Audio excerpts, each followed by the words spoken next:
003型航母完工95%，将在何时下水？FC31被拍到现身陆地电磁弹射测试基地，又说明了什么？为何说歼35将会提前部署到003航母上？沈飞的重大官宣证明 FC31将是一款怎样的战机？在被持续关注了一整年之后，进入到2022年之时，关于江南造船厂中正在建造的003型航母动态消息骤然降低。一是由于航母在整体成型后，其外观变化基本固定了，在获得足够信息后，能报道的部分自然也变少了。二是由于中国官方加强了保密信息，此前经常在大陆社交媒体上流传的最新卫星照片，在这段时间几近绝迹。而官方加强保密的理由，也是为了不久之后某件大事儿做准备。那究竟是什么大事儿呢？自然就是下水了。从今年1月初的卫星照来看，当时003航母95%的结构已经完成，包括3条电磁弹射器以及1台升降机，只需要将另一台升降机进行吊装作业，003航母就完全能达到下水的标准。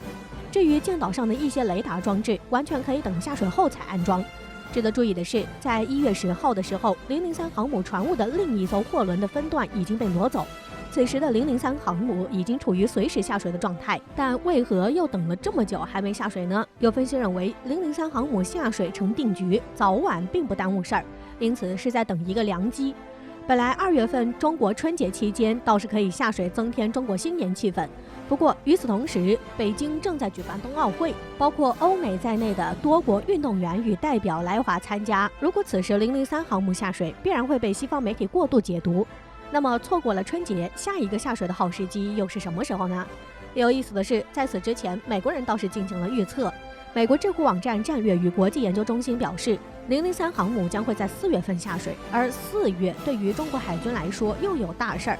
4月23号正是中国海军节。去年中国海军节的时候，中国海军一下子服役了3艘军舰，包括1艘075型两栖攻击舰、1艘055型驱逐舰与1艘核潜艇。当时便举世惊叹。那么今年海军节，中国海军要如何打破去年的惊叹呢？自然就是003航母下水。除了航母本身完成度之外，最近还有一件事儿也从侧面印证了003航母正在加紧进度。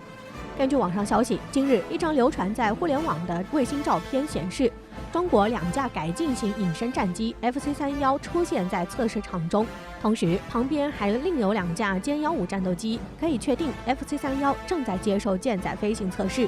据获悉，测试地点位于辽宁省葫芦岛市荒地村，中国海军航空兵军事基地。拍摄时间在去年11月，也就是歼35首飞时间不久。这里此前是歼15舰载机的测试场，而 FC31的现身印证了去年由 FC31改进的歼35舰载机首飞一事。去年10月末，歼35战机首飞的照片流出，震惊寰宇。而在不久后 ，FC31机型出现在葫芦岛基地，说明关于歼35的开发与升级进度要超乎想象。因此，葫芦岛基地不仅是中国海军航空兵专用测试基地，同样也是中国陆地弹射测试基地。在几年前，就有卫星拍到该基地内修建了1条蒸汽弹射器与1条电磁弹射器，由此才展开003航母是一艘电磁弹射航母的猜测。而此次 FC31现身葫芦岛基地，有分析认为，这是在与弹射版歼15T战机一道接受电磁弹射测试。在003航母还未下水的当下就进行这样的测试，意味着歼35的正式部署会比预期要早很多。此前有分析认为，003航母将会在2025年正式部署，但是在003航母服役后，歼35还需要多轮改进与测试，大概在2030年才能正式部署在003航母上。在此之前，只能用弹射版歼15T战机顶上。但如今在003航母还未下水之前 ，FC31就已经开始进行电磁弹射测试的话，那么进度就会快很多了。而按照目前的进度，歼35正式部署在003航母就会在什么时候呢？我们可以参考 F35C 的进度。美国的 F35C 隐身舰载机是在2011年首次进行电磁弹射测试，但直到2022年1月才首次部署到尼米兹级航母上。从测试到部署用了11年，这么看来，似乎 FC31上舰的时间不会太早。然而，美军 F35C 这么多年才部署，实属意外。F35C 战机本来也并非为尼米兹级航母所准备的，而是适配新一代的福特号航母。按照计划，福特号航母于2017年服役后就能用上 F-35C， 却不曾想福特号航母服役后却在海试中多次爆出故障，不断进行反攻，直到2022年夏季才能部署。这样一来就打乱了 F-35C 的部署计划。F-35C 原本就是按照福特号航母标准来改进的，而福特号航母的电磁弹射系统与尼米兹级航母的电磁弹射系统并不一样，这意味着 F-35C 此前与尼米兹级航母的弹射系统并不兼容。因此，尼米兹级航母主要服务对象是 FA-18舰载战机。要想让 F-35C 登上尼米兹级航母，很多过程就要推倒重来了。于是，原本6年就能完成的部署，花了11年才完成。而按照这样的进度，只要003航母不出大意外，歼35在2027年上舰不成问题。这可比原先的预测提前了3年。不仅如此，从中美电磁弹射航母发展经历来看，也能看出中国电磁航母优势所在。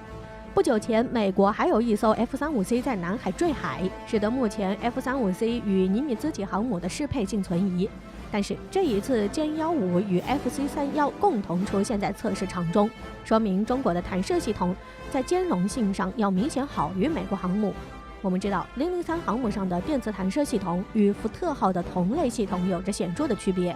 003航母的电磁弹射系统采用了马伟明团队研发的舰载中压直流系统，相比较美国用的舰载中压直流系统，优势在于可以通过变压使其运作更稳定。而这项功能也使得电磁弹射能针对不同种类的舰载机进行作业，因此可以很好的兼容歼 15T 与歼35。另外，关于歼35的原型机 FC-31还有另一个有意思的消息。不久前 FC-31的制造方沈阳飞机制造厂公开宣称 FC-31战斗机将面向对外军贸工作，不仅面向国内市场，也将面向国外市场。而这一消息无疑透露出 FC-31除了面向中国舰载机开发歼35版本，也会进行对外出口。当然，考虑到市场需求，出口型 FC-31大概率还是空军版本，也就是外界传言的歼31战机。这也证实了 FC-31拥有一机多吃的功能。而 FC-31的多种版本无疑会让人想起美国的 F-35战斗机。当然，除了美国满世界叫卖 F-35， 俄罗斯近期也推出了一款隐身战斗机苏75，并宣布将其面向国际市场。从这里可以看出，在隐身战机领域，中国已经与美国展开了全面竞争，不仅是国内的装备，也包括外贸市场。近年来，随着国际局势的变化，这样的博弈恐怕会越来越激烈。但中国只要保持自身实力的增长，就不用过于担心安全性问题。无论是003航母的问世，还是新一代隐身战斗机正在抢夺 F-35的生态位，美国都要面对一个前所未有的对手。而对于中国来说，能否加紧效率，在短时间内最大程度缩小与美国的差距，甚至实现弯道超车，也是决定中国能否崛起的关键。